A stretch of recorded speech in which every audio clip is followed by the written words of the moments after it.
জানা গেছে আত্মঘাতী যুবকের নাম জীবন মাহাতো, বয়স ৩৫ বছর। তার বাড়ি গাজলের মাজরা গ্রামে। তবে বছর দুয়েক আগে বাড়ির অমতে বিয়ে করায় তাকে বাড়ি থেকে বিতাড়িত করা হয়। এরপর থেকে জীবন গাজলের শান্তিমোড় এলাকায় শ্বশুর বাড়িতে থাকত।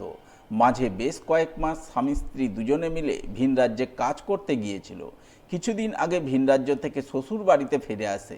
এরপর থেকে তিনি স্থানীয় এক আমের আড়তে কাজ করছিলেন। তবে শনিবার সকাল 10টা নাগাদ তিনি হঠাৎ করে নবদ্বীপ বালুরঘাটগামী চলন্ত ট্রেনের সামনে ঝাঁপ দিয়ে আত্মহত্যা করেন বলে খবর।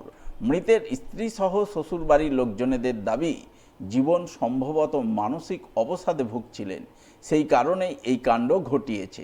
তবে সঠিক কী কারণে এই মৃত্যু তা খতিয়ে দেখতে রেল পুলিশ দেহটি উদ্ধার করে ময়না তদন্তে পাঠিয়ে ঘটনার তদন্ত শুরু করেছে বলে জানা গেছে। ওর কয়েকদিন আগে থেকে বাড়ি থেকেই খুব টেনশন ছিল। বাড়িতে আমরা যখন বিয়ে করি ওর বাবা মা মেনে নেয়নি, কোনো ঝগড়াঝাটি কিছু না, সুন্দর কাজ করছি। ডিজে ছিল, এতদিন ডিজে ব্যবসা করতো, ওগুলো নেই।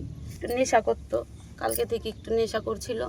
তা আমি ওকে শুধু বললাম যে তুমি বাড়িতে এসছো, বাড়িতে এসে কেন মদ খাচ্ছ, মা আছে কাকা আছে, খেয়েও না, ব্যাস এইটুকুই। তারপরে তো ভালোই বাড়িতে ছিল, খাচ্ছে দাচ্ছে ঘুরছে ফিরছে, সবই ভালো। আমরা সকালে কাজে গেছি, এখানেই ধান লাগিয়ে গেলাম। ওই মাঠে গেছিলাম, দাওয়ানির মাঠে, একটু পরে এসে দেখি তো শুনি যেরকম ট্রেনে কেটে গেছে। আমরা তো আর জানি না যে এগুলো করবে।